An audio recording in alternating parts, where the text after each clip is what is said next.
These two bicycle artists get their fingers dirty though, just like you. They're not always in front of a TV camera, no way.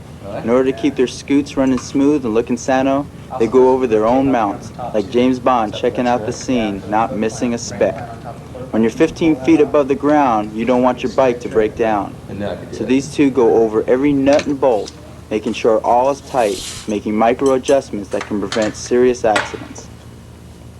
Brakes in particular are crucial. Unlike a BMX racing bike where the brakes merely slow the rider down, a freestylers have to stop the rider and hold them in place.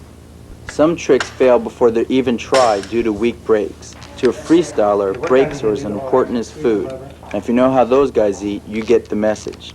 Other important grip spots include where your feet meet the bike. RL uses adhesive tape on his top tube and rear pegs. Here, RL shows you the importance of the adhesive tape as he explains how to do a switch stance. The hopping movements are to keep your balance, even if you're on top of your frame. Getting into position, lifting your left foot over onto your front tire, still hopping for balance. Keeping your arms very stiff, getting ready for the switch stance, there it is, switching foot positions. Getting ready for your dismount, back onto the front pegs, looking for the top of your frame, a quick tap onto the pedals, and you have completed your trick. Good luck. Ron Wilton, doing the no-handed Miami hopper, moving at a slow pace, pushing the bars towards the ground. All the balance for this trick is between the end of the handlebar and the tip of your seat. Ron has brought one foot over to switch and move it onto the pedals.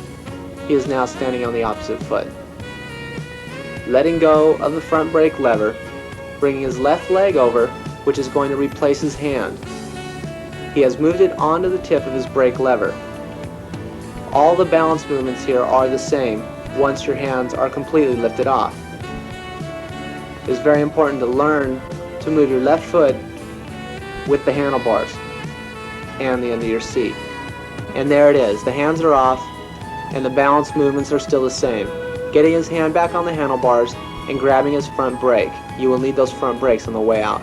Switching feet, getting back in the original position, and getting ready for the dismount.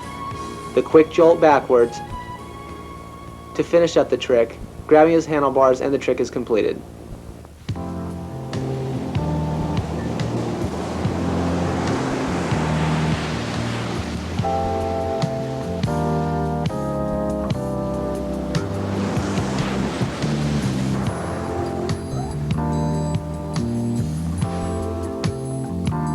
Far removed from the photographers and the business aspect of a professional freestyler's life, hours must be spent conditioning and contemplating and preparing for the new maneuvers, new challenges, and new challengers that he will confront in competition around the world.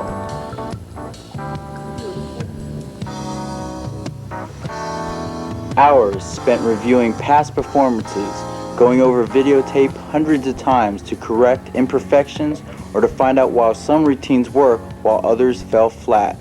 Watching videos has helped me very much. It is the only way that I can really sit there and watch and see my own mistakes and learn my own style. Something else that's very important about videos, sometimes the tricks get so insane that it's hard to believe that you are actually out there 8 feet above the ramp. Sometimes you just need to see yourself up there on the video so that you can re-believe it and go out and do it again. But remember, there is no substitute for actually going out and doing it.